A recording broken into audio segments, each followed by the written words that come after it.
Vamos a abrir nuestras Biblias, por favor, en el libro, la carta a los Romanos, capítulo 2. ¿Cómo es Dios? ¿Quién es Dios? En algún momento, cuando el Señor Jesucristo se manifestaba en los diferentes lugares y pueblos, mayormente alrededor del mar de Galilea, al mar de Tiberias, como lo llama la Biblia también, a veces la gente observaba las palabras de Jesús o escuchaba las palabras de Jesús y observaba las obras de Jesús. Y las personas preguntaban, ¿quién es este? ¿Quién es este? Y hoy día también nos preguntamos, ¿cómo es Dios? ¿Quién es Dios? ¿Cómo es Dios? ¿Cuál es su carácter? ¿Cuál es su voluntad? ¿Cuál es su personalidad? ¿Cómo Él es? Buscamos en la vida, la palabra de Dios nos anima y nos insta y nos aclara esto. Dios nos ha creado, nuestra existencia, uno de los grandes propósitos de nuestra existencia es justamente buscar a Dios, conocer a Dios. ¿Amén? Ay, gracias. ¿Cómo es Dios? El Salmo 145, no vamos a buscarlo, hemos leído una parte, pero eso no hemos leído. El Salmo 145, 17 dice, justo es Jehová en todos sus caminos y misericordioso en todas sus obras. La Biblia, la palabra de Dios nos muestra este doble carácter de Dios.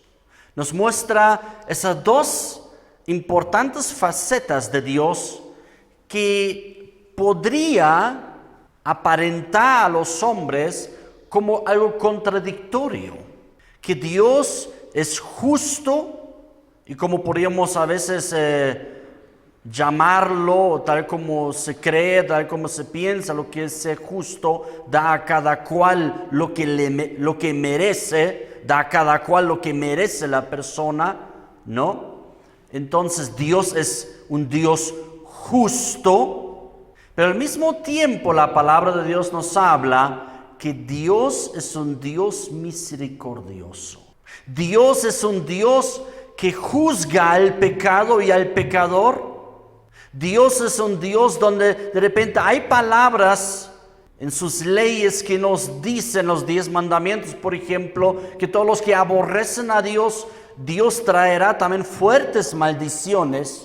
Pero al mismo tiempo nos muestra la palabra, al mismo tiempo Dios es clemente, Dios es misericordioso y Dios no solamente es misericordioso, sino Dios está lleno de misericordias. Amén. Ese es el doble carácter de Dios. Dios es justo y misericordioso. Dios es santo y Dios es perdonador. ¿Cómo podemos nosotros en nuestra mente, por decirlo así, en nuestro corazón, hacer encuadrar esos dos caracteres, doble carácter de Dios? Dios se manifestó siempre de esta forma. Cuando Dios ya creó a los primeros hombres, a Adán, Dios crea al ser humano por el simplemente hecho de su misericordia. Es decir, el ser humano no tenía el derecho a existir ni siquiera. Y Dios crea al hombre en su misericordia, en su gracia. Pero también este sujeto de la misericordia de Dios, ese receptor de la misericordia de Dios, que aún después de pecar nos damos cuenta la misericordia de Dios, que cuando ellos tenían esta vergüenza y sentían esta vergüenza y se den cuenta que estaban desnudos, Dios les da comida, Dios les da vestimenta, ¿no? Aunque era necesario sacarlos del jardín, pero Dios no los aplasta con su poderosa mano o con su poderoso pie, sino muestra su misericordia. Pero cuando Dios crea a los hombres, también pone una prueba de la fidelidad de los hombres hacia Dios. Lo que vemos en la palabra que fue el árbol que Dios puso en el jardín. Cuando Dios salva al pueblo de Israel, ¿A base de qué lo hace? A través de su misericordia, de su gracia. Pero también pone pruebas en la vida del pueblo de Israel. Cuando ellos pasan por el desierto, suenan esas poderosas palabras que hasta Jesús las repite: no solo de pan vivirá el hombre, sino de cada palabra que sale de la boca de Dios. ¿Y por qué dijo Dios eso al pueblo en Israel? Digo, al pueblo de Israel en el desierto. Porque Dios les había dado solamente comida de maná que ellos tienen que recoger todos los días. Y la palabra indica con toda claridad, para probar sus corazones, lo que había en sus corazones. Si fuesen fieles a Dios o fuesen infieles a Dios. Dios también les ha dado al pueblo de Israel la tierra prometida. Y también les ha dado la tierra prometida en su misericordia. Pero nuevamente, dentro de la tierra prometida, Dios dejó un árbol de la prueba, por decirlo así. Dejó la prueba dentro de la tierra prometida para ver si fuesen fieles al Señor Dios o le fallarían, serían infieles a Dios. La Biblia lo llama en el libro de los Jueces el árbol de la prueba, el árbol de comprobar. ¿Aman al Señor y siguen a Dios fiel y verdaderamente, o lo abandonarían pronto? ¿Hayan entendido la misericordia de Dios para luego vivir para el Señor? ¿O solamente son receptores de la misericordia de Dios y pronto se olvidan de Dios? ¿Cuál era la prueba en la tierra prometida? Eran las demás naciones. Era el cananeo, era el filisteo y otros pueblos, otras naciones que Dios permitió y utilizó para probar la fidelidad del pueblo de Israel. Y viene a la mente en ese sentido también la tentación o la prueba a su propio hijo, ¿verdad? En el desierto también. Y ahí justamente dice esas famosas palabras. Entonces nos damos cuenta que Dios derrama con mucho gusto, lo diré así, su misericordia y su gracia sobre los hombres. Pero Dios también nos prueba. ¿Seremos fieles a Él? ¿Le amaremos realmente de verdad? Vayamos a Romanos 2, 1 al 6. Ahí nos dice el apóstol Pablo, que dice lo siguiente: por lo cual eres inexcusable, oh hombre, quien quiera que seas tú que juzgas, pues en lo que juzgas a otro te condenas a ti mismo, porque tú que juzgas haces lo mismo. Mas sabemos que el juicio de Dios contra los que practican tales cosas es según verdad. 3. Y piensas esto, oh hombre, tú que juzgas a los que tal hacen y haces lo mismo, que tú escaparás del juicio de Dios. 4. O menosprecias las riquezas de su benignidad, paciencia y longanimidad, ignorando que su benignidad te guía al arrepentimiento. Pero por tu dureza y por tu corazón no arrepentido, atesoras para ti mismo ira para el día de la ira y de la revelación del justo juicio de Dios, el cual pagará a cada uno conforme a sus obras. Hasta aquí por ahora. Entonces, aquí nos muestra la palabra de Dios justamente este doble carácter de Dios. Que Dios es benigno, clemente, misericordioso, pero también Dios es un Dios juez que juzga y juzgará a los hombres, y que el juicio de Dios es un juicio justo y de verdad. Aquí vemos la tercera revelación que se revela y se manifiesta a través del evangelio del reino de Dios, a través del evangelio de Cristo.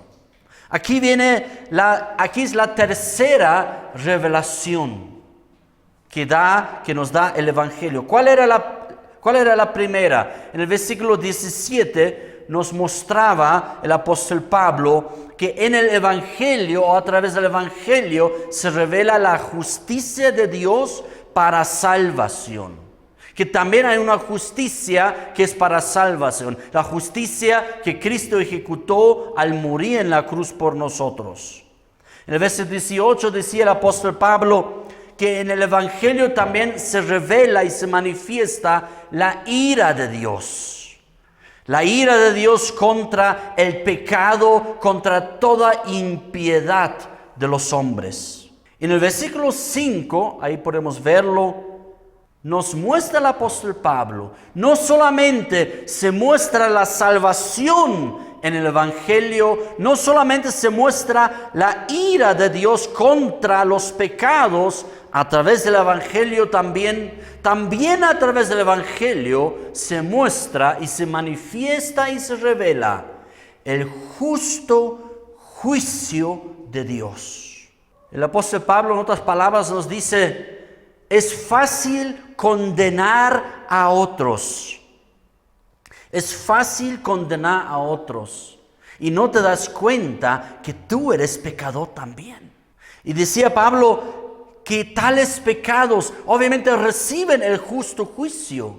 Tales pecados, ¿cuáles pecados? Todos los que él había mencionado, lo que hemos observado en el capítulo 1. Voy a repetirlo, ¿qué pecados podemos observar ahí? En el capítulo 1 podemos observar el pecado de detener la verdad, de detener y de encarcelar y de amarrar para que no se manifieste la verdad con injusticia, con obras de injusticia y con la mentira.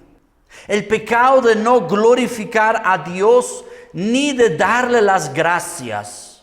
Uno de los mayores propósitos que tú y yo existimos es para buscar a Dios, para conocer a Dios, y a través de buscar y conocer a Dios, luego podamos glorificar a Dios como Dios. Glorificar a Dios así como Dios manda que debemos glorificarle. Y también nos manda la palabra que debemos nosotros darle las gracias y estar agradecidos con Dios, sea la situación cual fuere, la vida o los problemas o circunstancias que tú y yo vivamos. Es dar gracia, dice el apóstol Pablo también, en todo y por todo. Amén. Pero eso es el pecado, cuando no glorificamos a Dios ni le damos gracias.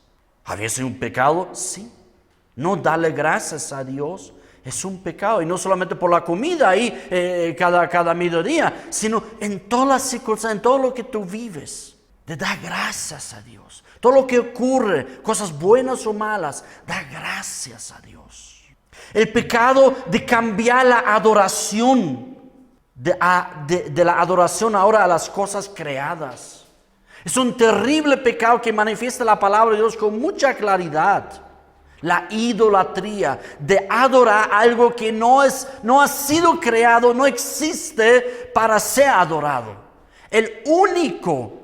Lo único que el hombre puede y debe adorar es a su Creador, es a Dios, el que se ha manifestado más que todo en el Evangelio de Cristo. El pecado de deshonrar el propio cuerpo. Esto nos ha hablado el apóstol Pablo. Es un pecado deshonrar nuestro propio cuerpo. Pablo también habla de eso, ¿no? Que hay pecados, de repente que son de mucha índole, pero hay pecados que van contra nosotros mismos. Eso muestra la humanidad hoy día. Eso justamente son las evidencias de la naturaleza pecaminosa cuando el hombre peca contra sí mismo incluso, haciéndose daño a sí mismo, deshonrando al propio cuerpo. ¿Y de qué manera es deshonrar al propio cuerpo? Son los pecados de pasiones vergonzosas, lo llama Pablo. Pasiones vergonzosas, de tener de repente deseos que Pablo los llama que es de vergüenza. En el Antiguo Testamento lo llama Dios de abominación, pasiones y deseos vergonzosas. En el verso 26 explicaba Pablo el lesbianismo. En el verso 27 explicaba Pablo el homosexualismo entre hombres. El pecado de no tener en cuenta a Dios. Todo eso lo resume Pablo al final de todo ese estilo de vida de la idolatría y de vivir una sexualidad que no ha sido creada por Dios para tal cosa.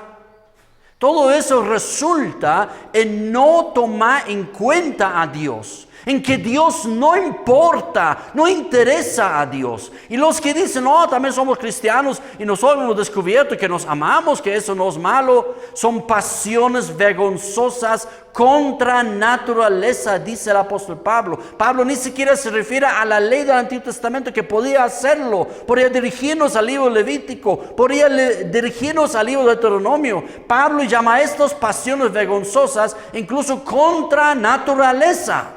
Hasta la naturaleza, la biología nos muestra, no tiene caso, porque no lleva fruto de ninguna clase. Pero Pablo termina la lista de los pecados con un pecado que uno no esperaría. Pero es justamente, eso lo que Pablo explica aquí en el capítulo 2. El pecado de no tener misericordia. El pecado de la no misericordia. En dos sentidos, que es el hombre no da misericordia, no trata a su semejante con misericordia, pero también es el hombre que no es receptor de la misericordia de Dios porque no le interesa, o porque es receptor de la misericordia de Dios, lo diré así, pero no vive de verdad en la misericordia de Dios. O decir, no aprovecha esta misericordia de Dios. No se da cuenta lo que es la misericordia de Dios. Piensa solamente la misericordia de Dios es para perdonar el pecado y ya. Cuando la misericordia verdadera de Dios nos cambia nuestras vidas. El verso 1 decía Pablo, el pecado de juzgar a otros y hacer lo mismo. El pecado de juzgar a otros. De repente hay pecados que son evidentes que se juzga. La palabra de Dios da facultad a esto, pero de repente se juzga a los demás y uno mismo lo hace. Eso también ocurre hoy mucho. Mucho. Es sorprendente. De repente escuchar pastores de diferentes países, no en Bolivia, ¿no? Hablemos mejor de otros países, ¿no? En otros países, pastores, apóstoles, ¿no? Y claro, cuando enseñan y predican de repente contra pecados y adulterio y todo eso, y el ladrón, ¿cuántas veces se escucha, no? Que no hay que ser ladrón, cuando tú no das tu diezmo, eres un ladrón, dicen, ¿no es cierto? Y después ellos mismos, después de años, se descubre que ellos siempre se han llevado todos los diezmos de la iglesia y ellos se constituyen en ladrones, ¿me explico? O de repente caen en el adulterio y a veces de la peor clase. Mientras esos apóstoles, esos superapóstoles están en las iglesias predicando y cobrando y todo esto, y luego se descubre que habían sido divorciados y después se descubre que durante años han mantenido una relación con una amante, etc. Y uno dice, pero ¿qué cosa ha predicado y ha juzgado durante años? Eso es no tener misericordia con los demás. Y no había recibido realmente y no había entendido realmente la misericordia de Dios. Por lo cual Él es inexcusable, hombre. Quien quiera que seas tú que juzgas. Pues en lo que juzgas a otro, te condenas a ti mismo. Porque tú juzgas, haces lo mismo, dice Pablo. Mas sabemos que el juicio de Dios contra los que practican tales cosas es según verdad. Dios va a juzgar, porque Dios no juzga la apariencia. Dios juzga según juicio justo y según verdad. Es interesante, muéstranos Romanos 1:32. Pablo decía, en el verso 2 decía, muéstranos el 32. En el verso 2 decía, mas sabemos que el juicio de Dios contra los que practican tales cosas. Es interesante que la palabra de Dios va especialmente y enfáticamente contra las prácticas. Una cosa es donde debemos tener cuidado para no caer en la práctica, obviamente. Una cosa, pero es tener sentimientos y pensamientos de prueba y de tentación y de pecados. Es una cosa que debemos tener cuidado y debemos arrepentirnos y debemos cuidar nuestra mentalidad. Pero algo que la palabra de Dios llama la consumación del pecado es cuando se practica. Esto escucho muchas veces, ¿no? Cuando hablan de repente para justificar la homosexualidad. Pero ¿qué culpa tienen ellos? Ellos tienen ese sentimiento. Bueno, tal vez no tengan toda la culpa o no tengan ninguna culpa que se sientan así. Puede haber diferentes circunstancias que se puede observar de por qué sienten así, de que por qué un hombre se sienta atraído sexualmente hacia otro hombre, una mujer contra otra mujer, por qué lo sienten así. Hay diferentes circunstancias, ¿no? Hay algunos dicen que es que nacen así, ¿no? Eso es dudoso, pero aunque si fuera así es un sentimiento bueno. Otros de repente porque han pasado por muy malos momentos en su infancia. Mayormente es ese el caso. Pero la cosa es practicarlo. De repente Dios no va a juzgar de la misma manera a alguien que siente eso. Y Dios sabe por qué siente esto. Pero Él se cuida, uno, en sus sentimientos, en sus pensamientos. Y se cuida en tener muros alrededor suyo en su vida de no caer en la práctica. ¿Me explico? De no caer en la práctica. Porque los que practican tales cosas, dice Pablo, Dios va a juzgar. En el 32 decía lo mismo. Dice aquí, quienes habiendo entendido el juicio de Dios, que los que practican tales cosas, son dignos de muerte. No porque Pablo está indicando aquí a la iglesia que deben matarlos. No está diciendo eso. No hay que malentenderlo. Sino Dios los va a juzgar un día. A eso está refiriéndose. En Gálatas 5:21 decía Pablo, envidias, homicidios, una lista de pecados también, borracheras, orgías y cosas semejantes a estas, acerca de las cuales os amonesto, como ya os lo he dicho antes, que los que practican tales cosas no heredarán el reino de Dios. Hay un fuerte énfasis en practicar estos pecados. Una cosa es, repito, tener el sentimiento y la tentación en la mente, que cada uno ya tendrá que luchar, obviamente, pero es algo más personal delante de Dios. Y puedo buscar en consejería qué métodos hay para que yo pueda controlar estos sentimientos y pensamientos, ¿verdad? Pero donde realmente viene el justo juicio de Dios contra los que practican estas cosas. Y ahí aplica el perdón y la misericordia de Dios. Pero eso hay que entenderlo muy bien. ¿Para qué es la misericordia de Dios? En 1 Juan 3:9 dice Juan también, enseñándonos lo mismo, todo aquel que es nacido de Dios no practica el pecado. El énfasis es en la práctica, es en el hacer, en el obrar, en el practicar.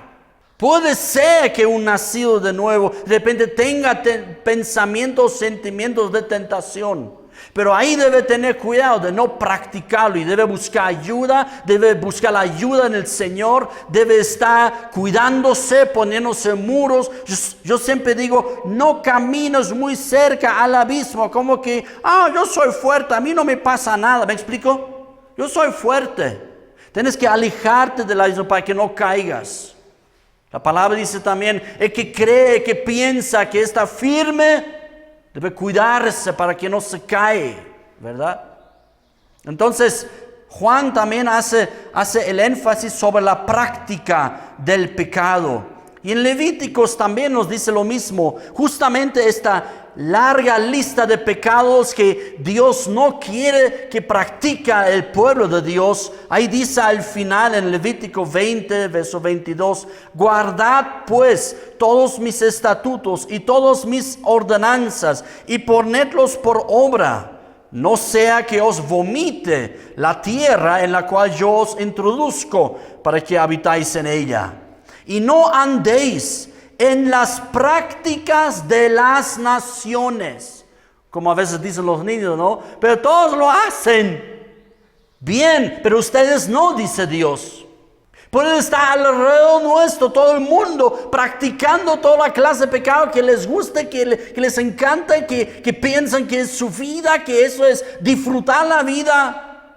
Pero el pueblo de Cristo no practicará los pecados de las naciones. Amén. No andéis en las prácticas de las naciones, que yo echaré delante de vosotros justo por estos pecados. A veces nos preguntamos, ¿por qué Dios introdujo a su pueblo en la tierra de Canaán y echa y juzga a las demás naciones ahí? Justamente porque eso hicieron. Porque Dios quiso traer a esa tierra prometida la santidad y su propio carácter a través de su pueblo. No andéis en las prácticas de las naciones, que yo echaré delante de vosotros, porque ellos hicieron todas estas cosas y los tuve en abominación. Hasta la misma tierra los tuvo como vómitos y los ha vomitado la misma tierra. En versos 4 y 5 decía Pablo, o menosprecias. ¿Para qué está la benignidad y la misericordia? ¿Por qué es un pecado no tener y no recibir verdaderamente la misericordia de Dios? Pablo pregunta, ¿o menosprecias las riquezas de su benignidad, paciencia y longanimidad, ignorando que su benignidad de guía al arrepentimiento? La misericordia de Dios quiere más bien justamente provocar un cambio del estilo de tu vida. Justamente la misericordia, la gracia y el perdón de Dios quiere cambiar nuestras vidas. Lo mismo cuando Jesús decía a la mujer adúltera encontrada en adulterio, ¿qué le decía? Así yo no te condeno, vete en paz, pero no peques más. Esa es la misericordia de Dios. Esa es la misericordia de Dios, que no peques más. Dios da sus misericordias sobre nosotros. ¿Pero para qué? Para traer un cambio de vida real a ti y a mí. Pero por tu dureza y por tu corazón no arrepentido, es decir, cuando la misericordia y el perdón de Dios viene, pero luego no ocurre este arrepentimiento porque el corazón es duro, entonces no hay otra que atesoras para ti mismo ira para el día de la ira y de la revelación del justo juicio de Dios. Dios va a juzgar. Podríamos decir que algunos han recibido misericordia de Dios, pero luego no han vivido en esta misericordia de Dios, sino seguían practicando y no se arrepentían. A veces viene esa pregunta, ¿verdad? ¿Y qué pecado lleva a la muerte? Es justamente el pecado de no arrepentirse, de recibir el perdón de Dios, de recibir receptor, pero luego no entenderlo, no vivirlo por la dureza del corazón, de no vivir en el arrepentimiento. Eso manifestará la revelación del justo juicio de Dios. Y ahí dice Dios esto, el cual pagará a cada uno conforme a sus obras. Dios va a pagar a cada hombre, cada mujer, conforme a sus obras. En los versículos 7 al 11 nos sigue hablando Pablo del mismo tema. ¿Cómo es? ¿Has entendido la misericordia de Dios? ¿Tienes un corazón arrepentido? ¿Buscas este cambio de vida en ti? ¿Realmente luchas, como decía Hebreos, aunque sea necesario hasta la sangre contra el pecado? ¿O solamente te agarras de la misericordia y del perdón de Dios y Dios perdona todo y siempre? La misericordia de Dios, la benignidad de Dios nos lleva al arrepentimiento. Como diciendo, no, como que Dios nos empuja a través de su misericordia a que nosotros tengamos un cambio de vida, un arrepentimiento en nuestras vidas. Y Pablo hace esta poderosa comparación entre una persona, llamémosle cristiano frío o caliente. Un cristiano frío o caliente. Un cristiano que de verdad parece no ha entendido que es ser cristiano y no es un cristiano parece. Y otro que realmente ha entendido lo que es un seguidor de Cristo. Pablo dice esas palabras: vida eterna, los que perseverando en bien hacer, buscan gloria y honra e inmortalidad. Pero ira y enojo a los que son contenciosos y no obedecen a la verdad, sino que obedecen a la injusticia. Tribulación y angustia sobre todo ser humano que hace lo malo. Interesante, ¿no? Pablo ya no hace esa diferencia, ¿no? Sino sobre todo ser humano que hace lo malo. El judío primeramente y también el gentil. Aquí dice también el griego. Pero gloria y honra y paz a todo el que hace lo bueno. Al judío primeramente y también al griego o gentil. Porque no hay acepción de personas para con Dios. Dios no tiene favoritos. Dios nos quiere dar su misericordia y espera de cada uno que aproveche esta misericordia, viva en esta misericordia y que pueda vivir un estilo de vida diferente, pueda vivir en arrepentimiento constante. ¿Qué es la falsa vida de un cristiano, si sería cristiano? Es recibir misericordia, recibir el perdón de sus pecados, pero no cambiar.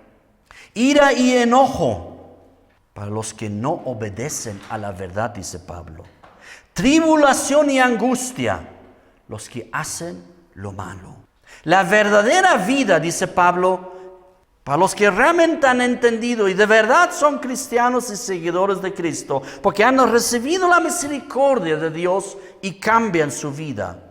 Dice, los que reciben misericordia y por eso cambian su vida. Tanto Cristo ha muerto por mí y tanto me ha perdonado. Ahora cambiaré mi vida, ya no seguiré en lo mismo.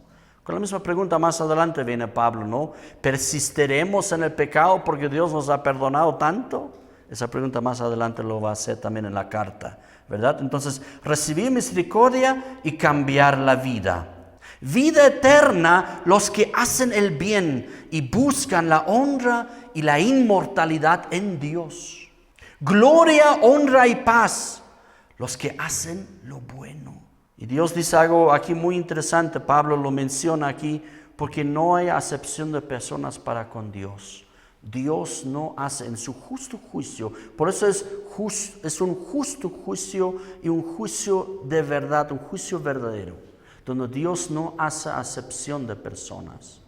Dios, mira, es un concepto en la palabra de Dios bíblico muy, muy importante. Existe tanto en el Antiguo Testamento y en el Nuevo Testamento. Ante Dios no hay favoritos. Ante Dios no hay acepción de personas. Por eso Dios ha podido juzgar muchas veces, incluso a su propio pueblo, ¿o no? A la niña de sus ojos, imagínense, ¿no? Pedro dice, ¿dónde comienza el juicio de Dios? Contra la casa de Dios, la iglesia de Jesucristo, ¿no? ¿Por qué? Porque no hay acepción de personas para con Dios. Dios nos da su misericordia, pero luego Dios pone las pruebas en nuestras vidas para ver si le amamos de verdad, si realmente nosotros le seguiremos fiel. Hemos recibido su perdón, hemos recibido su gracia y su misericordia, pero ahora nosotros debemos vivir en esta fidelidad y de ser fiel a Cristo. Es la definición de la fe en Dios, en la palabra de Dios. El que ha recibido misericordia, ¿qué debe practicar? Debe practicar la verdad. Santiago escribe en el capítulo 1, 22, pero sed hacedores de la palabra, y no tan solamente oidores, engañándoos a vosotros mismos. Porque si alguno es oidor de la palabra, pero no hacedor de ella, este es semejante al hombre que considera en un espejo su rostro natural. Porque él se considera a sí mismo y se va, y luego olvida cómo era. Mas el que mira atentamente en la perfecta ley, la de la libertad, y persevera en ella, no siendo oidor olvidadizo, sino hacedor de la obra, este será bienaventurado en lo que hace. El que practica la verdad, el que vive en la verdad, el que realmente no solamente es oidor de la verdad, oidor de la palabra de Dios, sino el que es hacedor de la palabra de Dios. En el versículo 12 al 13 en Romanos, capítulo 2, dice Pablo: porque todos los que sin ley han pecado, sin ley también perecerán, porque no hay acepción de personas ante Dios. No es que yo no conocía. Bien, si no conocías, entonces sin tu conocimiento perecerás por tu pecado. ¿Me explico? ¿Os explica la palabra? Y todos los que bajo la ley han pecado, conocían, pero los que pecan, no obstante de conocer, también serán juzgados. Y ahí dice Pablo: porque no son los oidores de la ley los justos ante Dios, los que hacen la voluntad de Dios. No es por escuchar nomás. Jesús lo compara con los dos hermanos, ¿se recuerdan? El padre dice a uno de sus hijos: oye, anda y haz esto, haz tal cosa. Y el otro dice, un poco evangélico, ¿no? Amén, gloria a Dios, voy a ir, Padre. Pero nunca fue. Y Jesús dice, pero el padre le dice, y el otro hijo dice, no, Padre, todavía. Pero al final se arrepienta, dice la palabra. Entra en sí y hace lo que el Padre había dicho. Y Jesús pregunta, ¿cuál de los dos hizo la voluntad de su Padre? ¿El que dijo amén y gloria a Dios, pero no hizo? ¿O el que primero, medio desanimado, pero luego lo hace? La gente sabía que responder. Claro, el que lo hizo, ¿verdad? A eso se refiere Pablo cuando dice, porque no son los oidores de la ley los justos ante Dios, sino los hacedores de la ley serán justificados. El 14 y 15 dice, porque cuando los gentiles que no tienen ley hacen por naturaleza lo que es de la ley, estos, aunque no tengan ley, son ley para sí mismos, mostrando la obra de la ley escrita en sus corazones, dando testimonio su conciencia, acusándoles y defendiéndoles sus razonamientos. Hay gentiles, hay personas, aunque no conocen la ley de Dios, ellos saben y sienten en sus corazones, el adulterio es malo. Aunque no tengan esta ley de Dios, ¿me explico? Es malo. Engañar a la mujer o maltratar a los niños o robar, etcétera, etcétera. Es malo. Entonces, aunque los gentiles no tengan estas leyes, pero lo hacen, entonces ellos mismos, sus corazones son ley para ellos mismos. Y Pablo dice, eso es mejor. Es como el segundo hijo, ¿verdad? Aunque él no conocía en que él decía primero así, pero luego lo hace al final. Así lo compara Pablo. El verso 16 dice, en el día en que Dios juzgará por Jesucristo los secretos de los hombres, conforme a mi evangelio. En el evangelio de Cristo está incluido también el juicio de Dios, el juicio de Cristo. No es que el cristiano que ha pasado por la fe en Cristo y ha nacido de nuevo y ha recibido el perdón de sus pecados, ya todo es pan comido nomás ya. Sino también el cristiano aparecerá ante el tribunal de Cristo. Nos muestras por favor 2 Corintios capítulo 5, versos 9 y 10. Dice Pablo, por tanto procuramos también, o ausentes o presentes, serle agradables. ¿Qué es la vida cristiana? La vida cristiana no suena así. Eso no suena bien en la vida cristiana. Dios perdona todo. Eso no suena bien, eso no está bien. Eso no es el evangelio de Cristo, ¿me explico? Ese es un evangelio liviano, pero no es el evangelio del reino. No puedes cantar como una cantante, no importa lo que vivas, Whitney Houston, no importa lo que vivas, todo está bien. Su última canción, ¿no? Todo está bien, todo está bien, todo está bien. No, si caemos en pecado, nada está bien. Y tengo entendido, ella en algún momento, supuestamente, no se sabe, ¿no? Solo Dios lo sabe, era cristiana y se convirtió a Cristo. Por lo menos aprendió a cantar, ¿no? En la iglesia. Entonces, todos compareceremos ante el tribunal de Cristo, dice Pablo, porque es necesario que todos nosotros, en el verso 10, que todos nosotros comparezcamos ante el tribunal de Cristo, para que cada uno reciba según lo que haya hecho mientras estaba en el cuerpo, en esta vida, sea bueno o sea malo. Todavía Cristo nos va a juzgar. No es que nos hemos escapado del juicio y todo está bien y Dios perdona todos nuestros pecados.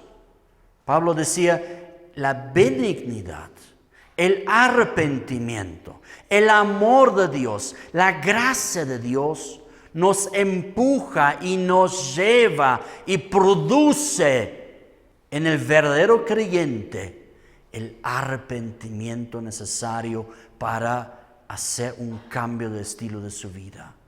Que ya no practique lo que practican las naciones que no conocen a Cristo, sino que empieza a practicar lo que es según verdad del reino de Dios. Porque todos comparezcamos ante el tribunal de Cristo y todos vamos a recibir lo que hemos hecho en esta vida. Vamos a recibir lo que hemos hecho en esta vida. Las cosas malas que hemos realizado, Dios nos va a juzgar y nos va a quitar, por decir, premios que eran destinados para ti o para mí.